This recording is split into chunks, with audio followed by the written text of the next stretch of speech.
എല്ലാ ദിവസവും അതിരാവിലെ ദൈവത്തിൻ്റെ തിരുവചനം ഭാഗ്യവചനധാരയായി നിങ്ങളിലേക്ക് ഒഴുകിയിറങ്ങുന്നു. ഭാഗ്യവചനധാര എന്ന ഈ ചാനൽ സബ്സ്ക്രൈബ് ചെയ്യാത്തവർ ഇന്ന് തന്നെ സബ്സ്ക്രൈബ് ചെയ്യുക. ഞങ്ങൾ അപ്ലോഡ് ചെയ്യുന്ന തിരുവചന സന്ദേശങ്ങൾ യഥാസമയം നിങ്ങൾക്ക് ലഭിക്കുന്നതിനായി ബെല്ലൈക്കൺ അമർത്തുക. ദൈവം നിങ്ങളെ അനുഗ്രഹിക്കട്ടെ. ത്രിയേക ദൈവത്തിന്റെ വലിയ തിരുനാമത്തിന് മഹത്വം ഉണ്ടായിരിക്കട്ടെ. ഭാഗ്യവചനധാരയിലേക്ക് ഏവർക്കും സ്വാഗതം. പരിശുദ്ധ സഭയുടെ ആരാധന വർഷം ആരംഭിക്കുന്ന കൂദശീത്വ പെരുന്നാളും പരിശുദ്ധ പരിമല തിരുമേനിയുടെ ഓർമ്മ പെരുന്നാളും ഈ വർഷം ഒരുപോലെ ഒരേ ദിവസം ചേർന്ന് വന്നിരിക്കുന്നു. കൂദശീത്വ സഭയുടെ ശുദ്ധീകരണമാണ്. ലോകരക്ഷകനായ കർത്താവിന്റെ ജന്മപ്പെരുന്നാളിനെ സ്വീകരിക്കുവാനുള്ള ഒരുക്കനാളുകളുടെ തുടക്കമാണ്. ശുദ്ധീകരണത്തിന്റെ മൂശയിലേക്ക് ഓരോ വിശ്വാസിയും സ്വയം സമർപ്പിച്ച് ആത്മ നവീകരണത്തിന്റെ പുതുക്കം പ്രാപിക്കുന്ന നാളുകളാണ് തുടർന്ന് വരുന്നത്. പരിശുദ്ധ പരിമല തിരുമേനിയുടെ ജീവിതം തന്നെ മാതൃകയുടെ പ്രേരകമായി ഓരോ വിശ്വാസിയിലും ജ്വലിച്ച് ശോഭിക്കട്ടെ എന്ന് ആദ്യമേ ആശംസിക്കുകയും പ്രാർത്ഥിക്കുകയും ചെയ്യുന്നു. ഒരു വിശ്വാസി എങ്ങനെ വിശുദ്ധനായി തീരുന്നു എന്ന് ചുരുക്കമായി ചിന്തിക്കാം. ചില ബോധ്യങ്ങളും തിരിച്ചറിവുകളുമാണ് ഒരു വിശ്വാസിയെ വിശുദ്ധനാക്കി മാറ്റുന്നത്. മാമോദീസായിൽ ലഭിച്ച പദവികളെക്കുറിച്ചുള്ള ബോധ്യങ്ങൾ, കൃപകളെക്കുറിച്ചുള്ള ബോധ്യങ്ങൾ, അതാണ് അവയിൽ പ്രധാനം. ഒന്നാമത്തെ ബോധ്യം, മാമോദീസായിൽ യേശുവിൻ്റെ ശരീരത്തോട് ഒട്ടിച്ചു ചേർക്കപ്പെട്ടവനാണ് ഞാൻ എന്നതാണ്.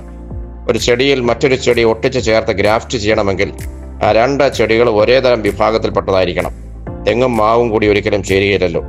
റോസാ ചെടിയെ മുരിങ്ങയിലോ പ്ലാവിലോ ചേർത്ത് ഗ്രാഫ്റ്റ് ചെയ്യാറില്ലല്ലോ. അതുപോലെ യേശു ക്രിസ്തുവുമായി ഒട്ടിച്ച് ചേർക്കപ്പെടുന്ന വ്യക്തി ഞാൻ ക്രിസ്തുവിലാണ് ഒട്ടിച്ചു ചേർക്കപ്പെട്ടിരിക്കുന്ന ബോധ്യത്തിൽ യേശുവിൻ്റെ ദിവ്യമായ സ്നേഹത്തോട്, സ്നേഹ സ്വഭാവത്തോട് ഏകീഭവിച്ച് അതിൽ തന്നെ വളർന്നുകൊണ്ടിരിക്കണം. അല്ലാത്ത പക്ഷം യേശു ക്രിസ്തുവിൻ്റെ സ്വഭാവവും നമ്മുടെ സ്വഭാവം തമ്മിൽ ചേരാതെ വ്യത്യസ്ത സ്വഭാവമുള്ള ചെടികളുടെ സംയോജനം പോലെ ഒട്ടിച്ചു ചേർന്നവ താനെ വാടിപ്പോകും. ഇവിടെയാണ് വിശ്വാസിയും വിശുദ്ധനും തമ്മിൽ വേർതിരിക്കപ്പെടുന്നത്. വിശുദ്ധന്മാർ മരണകാലം വരെ ആ ബോധ്യം ഉള്ളവരായി യേശുവിനോട് ചേർന്ന് അവർ വളർന്നുകൊണ്ടിരിക്കും. രണ്ടാമത്തെ ബോധ്യം സ്വർഗത്തിലെ പിതാവിൻ്റെ മക്കളാണ് എന്നതാണ്. ഇതും മാമോദീസായി ലഭിച്ച പദവിയാണല്ലോ. കാൺമീൻ, നാം ദൈവമക്കൾ എന്ന് വിളിക്കപ്പെടുവാൻ പിതാവ് എത്ര വലിയ സ്നേഹം നമുക്ക് നൽകിയിരിക്കുന്നു. 1 യോഹന്നാൻ 3:1 നാം വായിക്കുന്നു. ഏദൻ തോട്ടത്തിൽ വെച്ച് നഷ്ടപ്പെട്ടു പോയ ഈ പദവിയിലേക്ക് വീണ്ടും ചേർക്കപ്പെടുകയാണ് മാമോദീസായിലൂടെ. അത്ര ശ്രേഷ്ഠമാണ് ദൈവത്തിൻ്റെ മകൻ അല്ലെങ്കിൽ മകൾ എന്ന പദവി. ദൈവത്തിൻ്റെ സകല സമ്പാദ്യങ്ങളുടെയും സ്വത്തുവകകളുടെയും എല്ലാം അവകാശിയായി അതിലൂടെ നാം ഉയരുകയാണ്. ദൈവത്തിൻ്റെ മകൻ എന്ന ബോധ്യം മരണകാലം വരെ ഉറച്ച് നിലനിർത്തുന്നവരാണ് വിശുദ്ധന്മാർ. ഈ ബോധ്യം നഷ്ടപ്പെടുമ്പോൾ നാം സാത്താൻ്റെ വീട്ടിലെ അടിമയായി മാറും. അടിമ എപ്പോഴും ഉടയവൻ്റെ തല്ലും അടിയുമേറ്റ് അടിമപ്പണി ചെയ്യുവാൻ വിധിക്കപ്പെട്ടവനാണല്ലോ. സാത്താൻ്റെ ചങ്ങാത്തത്തിലാകുന്ന സാധാരണ വിശ്വാസിയുടെ ഗതികേട് എന്നും സാത്താൻ്റെ വീട്ടിൽ അടിമയായി കിടക്കുവാനുള്ള ദുർവിധിയാണ്. മൂന്നാമത്തെ ബോധ്യം സ്വന്തം രാജ്യത്തെക്കുറിച്ചുള്ള ബോധ്യമാണ്.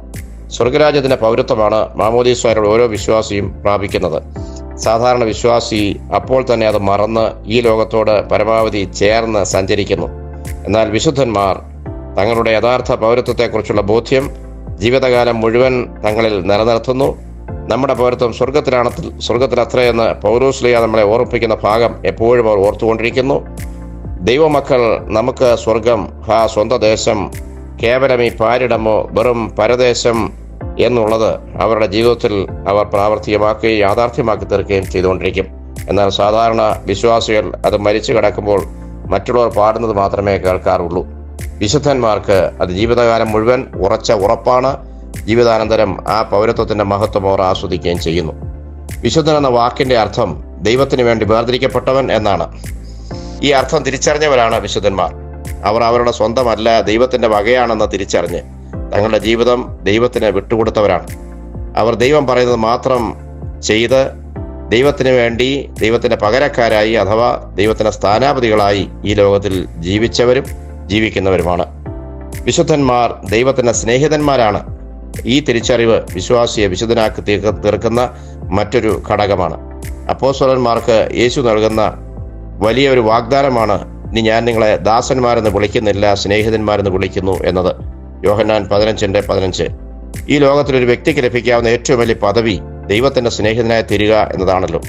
ഒരു സ്നേഹിതനോട് സംസാരിക്കുന്നത് പോലെ മോശ ദൈവത്തോട് മുഖാമുഖം സംസാരിച്ചതായി പുറപ്പാട് പുസ്തകം 33:11 നാം വായിക്കുന്നുവല്ലോ. എത്ര വലിയ ജീവിത സാഫല്യമാണ് മോശയ്ക്ക് ലഭിച്ചത്. മോശ ദൈവത്തിന്റെ സ്നേഹിതനായിരുന്നു. അതുകൊണ്ടാണ് ആ ഒരു ഭാഗ്യം മോശയ്ക്ക് ലഭിച്ചത്. ദൈവത്തിന്റെ സ്നേഹിതന്മാർക്ക് ലഭിക്കുന്ന സൗഭാഗ്യമാണിത്.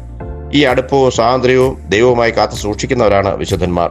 ആകയാൽ ശുദ്ധീകരണ പെരുന്നാളിന്റെ ഈ നാളുകൾ ചില ഉറച്ച ബോധ്യങ്ങളോടും തിരിച്ചറിവുകളോടും കൂടെ നമുക്ക് വിശുദ്ധിയുടെ പടവുകളിലൂടെ മുന്നേറാം. ആയതിന് പരിശുദ്ധനായ പരിമല തിരുമേനിയുടെ ജീവിതം നമുക്ക് പ്രചോദനമായി തീരട്ടെ എന്ന് പ്രാർത്ഥിക്കുന്നു. ദൈവം നമ്മെ അനുഗ്രഹിക്കട്ടെ.